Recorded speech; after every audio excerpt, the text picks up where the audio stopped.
All right, so let's get into the multi-use, low-cost prepping supplies. I believe most of these are pretty low cost. I don't have anything other than maybe like the fixed blade knives and multi-tools and a couple of the things like that. Those are a little expensive. But for the most part, these are all relatively inexpensive things that we all probably have laying around our house anyway. But the first one I've got here is, and I'll just go through all of these right here. You've got Ziplock bags. Ziplock bags are great for, I mean, with all the different things that we have in prepping, the different sizes of Ziplock bags are fantastic. Whether you're putting stuff in your bug out bag, maybe you're putting things in a cache. So you've got to, maybe you want to, put your ammunition in a Ziplock bag, or maybe even a firearm, something like that. A knife in a Ziploc bag. These are fantastic. Brian said vacuum sealer. Yeah, those vacuum seal bags are great too, especially when I was talking about like the survival cache or even a bug out bag, things like that. Those things are fantastic. They're one step below the actual Mylar bag and sealing those up with an actual sealer, but they do work pretty well. You know what? Jesse put something on here that I don't have on my list, so I'm going to pull this up real quick. 5 and 6 gallon pails. Yeah, even the smaller ones too. I've got a couple of 1 gallon pails that I'm starting to put whenever I break open a 5 gallon bucket of flour. I'm putting it in the 1 gallon pail. So all of those, yeah, multi-purpose as well. Toilets. I can't believe I didn't put that on this list. Very cool. Thank you, Jesse. I can't believe I didn't put that one on my list, because 5 gallon buckets are, I mean, preppers. I don't know the last time I threw away a 5 gallon bucket. As preppers, it's like one of those things we just stack them together, put them in a corner, because you never know when we're going to need to use them. A lot of different things. The next one is yard bags, and trash bags in general, I suppose, but yard bags are really great. I've got one in my bug out bag, really heavy duty bags. I'm talking the kind that you can throw tree branches and stuff in, and it's going to have a hard time splitting it open. Those types of bags, those can be used for just a whole bunch of different things. And I think that's one of the necessities of, if you're going to Walmart and you don't have any yard bags, go grab a box of them and get them, because you can use them as rain ponchos. They're big enough. You could use it as a makeshift rain poncho. You could cut it. You could make a shelter with it. I mean, just so many different things. You could use it to collect water. You could use it to, actually, if you didn't have a bug out bag, you could actually carry stuff in there. Or maybe you did have a bug out bag and you were out collecting firewood or something, of that nature. Just so many different purposes for a yard bag that it's just, it's a necessity, I think, to have.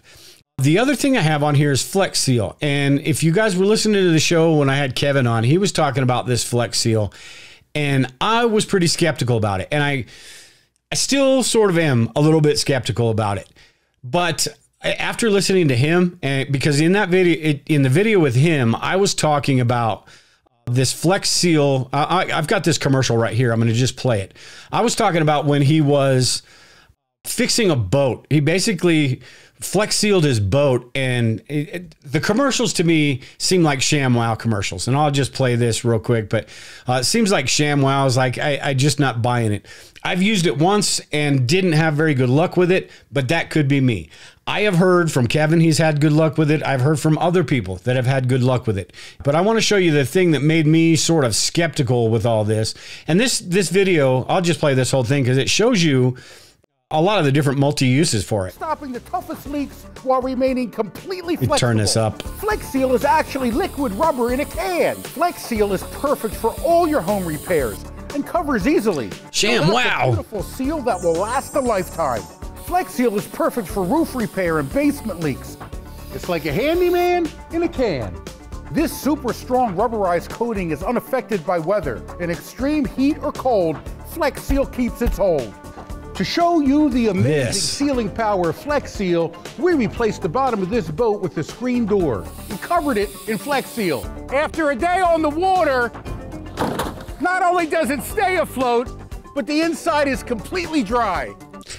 I'm calling BS on that still. A day on the water. I want to see footage of him spending a day on the water with that boat.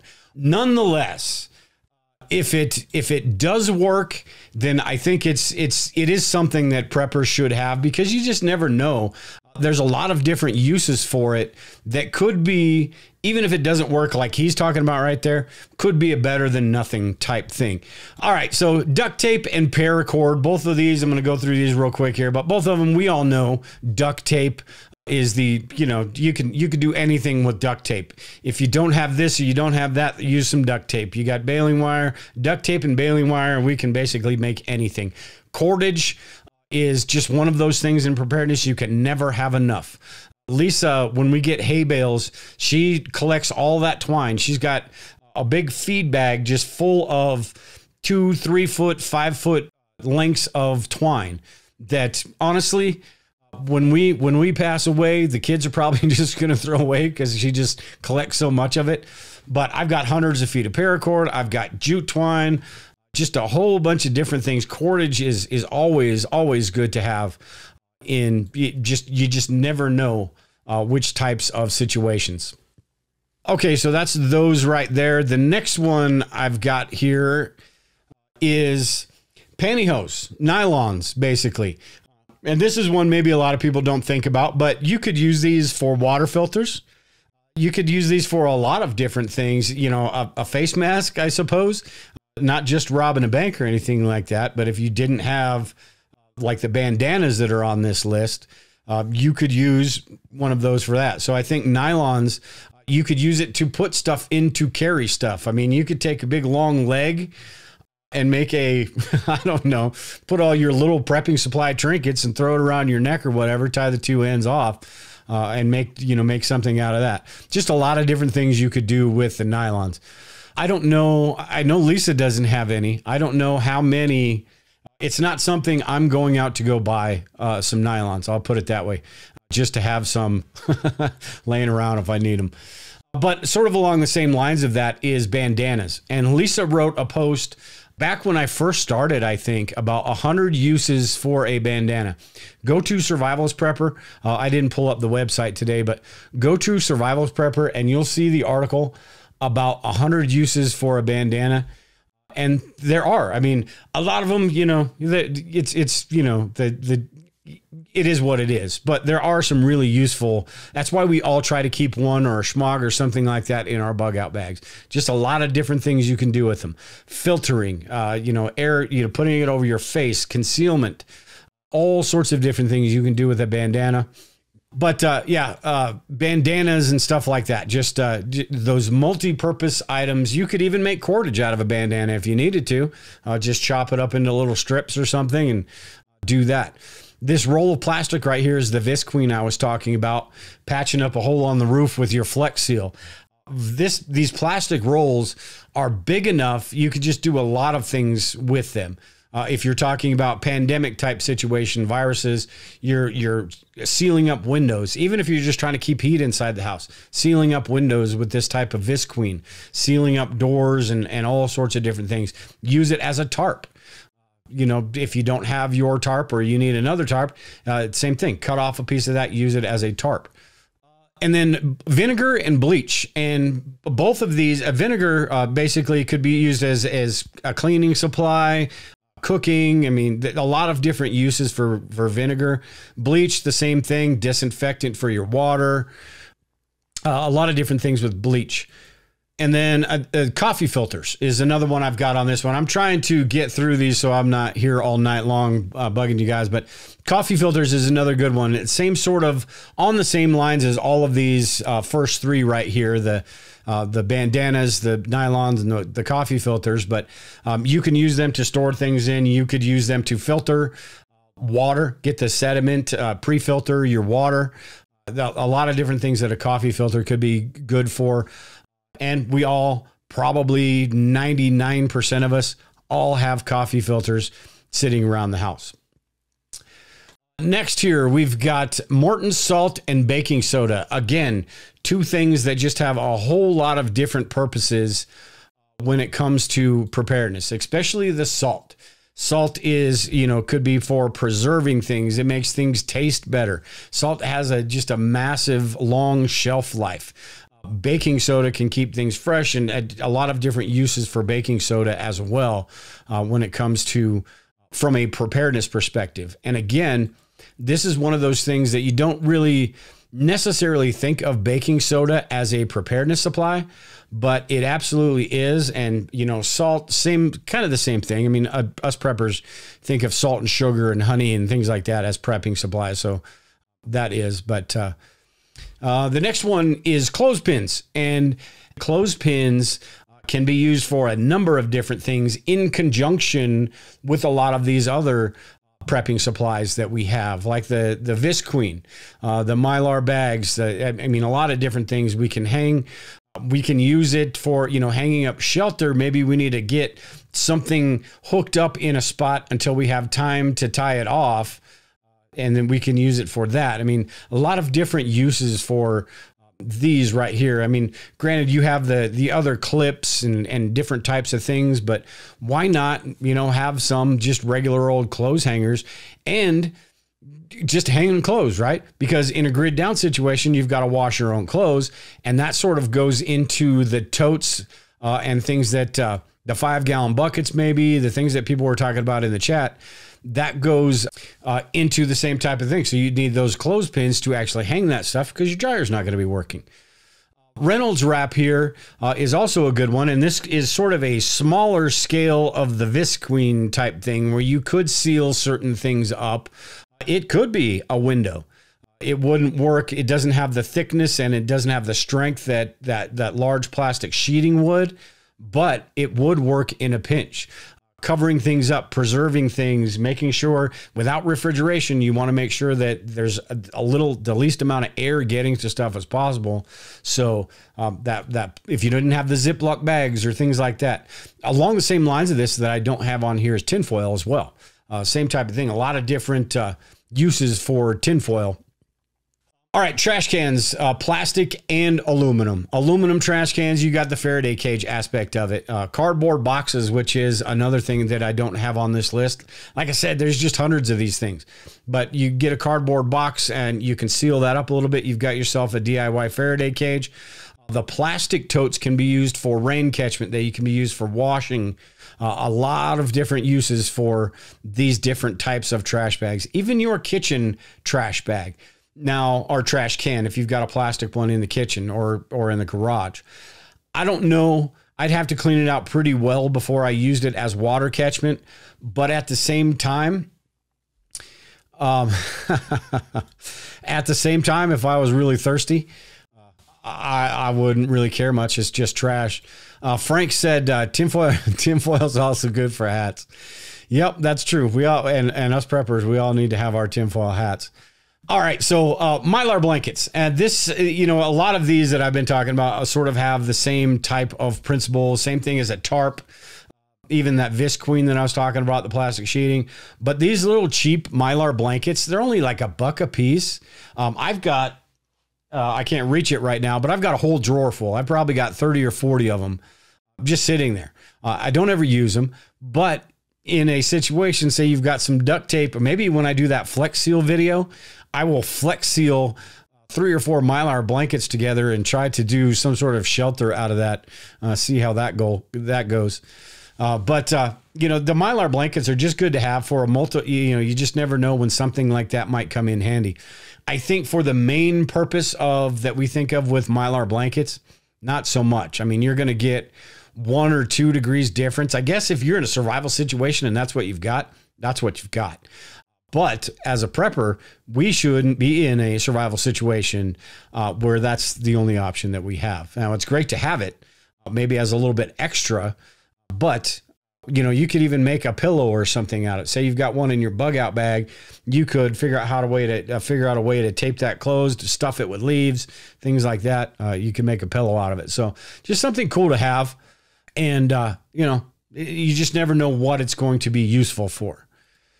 All right, so the last one I've got here on this list is a few different things.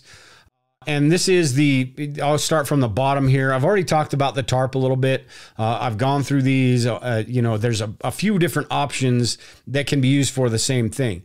I will say nothing beats a good quality tarp, though. It's got the grommets on it.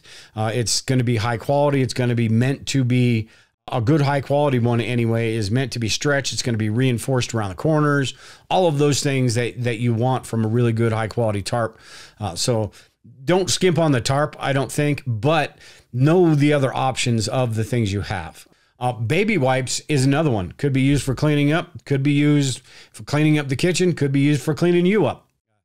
It could be, you know, disinfectant, all sorts of different things that baby wipes can be used for. And it's going to be a lot better. I mean, paper towels are good too, but there are certain situations where those baby wipes are going to be better to use, or more functional, I suppose, than just a paper towel. You get a paper towel wet and it's, you know, you have to go that route. With some baby wipes, you got a few different options. The fixed blade knife, the multi-tool, the axe, all the tools basically. These are great to have. With a fixed blade knife, you can do so many different things. I'm not even going to list them all here. As far as all the things, the bushcraft type things you can do, the things around the house, even if you needed to just use it as a screwdriver, say you can't find your multi-tool, there's just a lot you can do with a good quality fixed blade knife. Self-defense, all of those things. And that goes for the hatchet as well. And the multi-tool. I figured I was doing a thing about multi-tools, tools that have multi-purposes. You got to throw a multi-tool in there, right? So multi-tool, self-explanatory a little bit, can do, it's a toolbox in your pocket, basically. So, and then up top here, I've got a couple of things. Corks, which are, you know, good for a lot of different things, you know, whether, you know, sealing things shut, that you can be used as a bobber for fishing. Same thing with the bobby pins right there. You can use them to make a fish hook, something like that. I'm looking on here. I forgot to put pop cans and water bottles, soda, you know, the little water bottles on here too. But speaking of fishing stuff, you can use little water bottles. You can use the tin cans, the top of a tin can, to make a fish hook. Dental floss on here to make some fishing line. So that little kit right there is basically a makeshift cross your fingers fishing kit right there. Good luck trying to catch anything with that, but who knows. The last one I wanted to talk about here is this potassium permanganate. And this is one, I brought this up intentionally because this is one I catch a whole lot of heat about. Anytime I did a video a little while back about starting a fire with potassium permanganate. And people just, anytime I talk about this stuff, they're like, all right, yeah, like we're going to be carrying this around in our bug out bags. I do. I have a small vial of it in my bug out bag because it's not just for starting fires. To start a fire, you need this, antifreeze, brake fluid. I can't remember what exactly it is in those two things, but you can use those two things to get a fire started. And I showed it in that video. In an SHTF situation, you know, especially if you're in a suburban area, or shoot, even a rural area, you're in a bug out situation with your bug out bag. There's a decent chance that you might run across an abandoned car. And in that abandoned car, you may be able to get some brake fluid. Now, granted, we should have our lighters, we should have our ferro rods, we should have, you know, whatever sort of fire starting material we have, whether it's the stuff you buy. I've got some wet fire, which is basically a little wax thing. You take your ferro rod and strike it on there, it lights up real quick. You get Vaseline, cotton balls, all that stuff. But in a pinch, this will work for starting fires. But this is not the only reason that I have this in my bug out bag. And this article right here, and I don't have this link to it right here, but look it up. I'll make sure and leave the link after the show, and I'll leave it in the show notes for those of you listening to the podcast after this is live. But you can use it to, I don't know about purifying water, but it does kill bacteria, algae, viruses, fungi within an hour. And you use a smaller portion. Like with starting a fire, you use straight up, it's like 50-50 mixture of brake fluid and potassium permanganate. This is quite a bit less that you would need to purify water. Treating well water, but medical uses. It also is a disinfectant. So there's 3 different uses for this right here that, to me, the weight, the very little weight that it takes to carry something like this, and I probably have a little vial of a couple ounces. enough to put together and get one fire started, basically. But because it's got so many different purposes, it's sort of a why not, and it weighs so little. It's sort of a why not thing. This is one of those fun things that as preppers, we sort of like to geek out about, because it's, you know, something that we can always, even though I did like 30 of them here, there's probably 300 more that we can think of. I could probably go through my basement right here and look at 50 different things and come up with, you know, 150 different uses for all of that stuff. So just kind of fun. These are kind of those fun type of topics in preparedness, where it's not all the doom and gloom stuff, but it's those things that most of them you probably already know, but there's always a few things that you didn't really think about, and a few things that you're like, hey, yeah, you know what, that's a good idea. And maybe in some sort of disaster situation, SHTF situation, bug out situation, whatever it is, maybe that stuff, because you've got it in your head and you've thought about these things, maybe it does come to mind. So the average person walking by a pop can or a water bottle isn't going to give it a second thought. But as with our prepper brains, we're looking at this stuff and thinking of it completely different.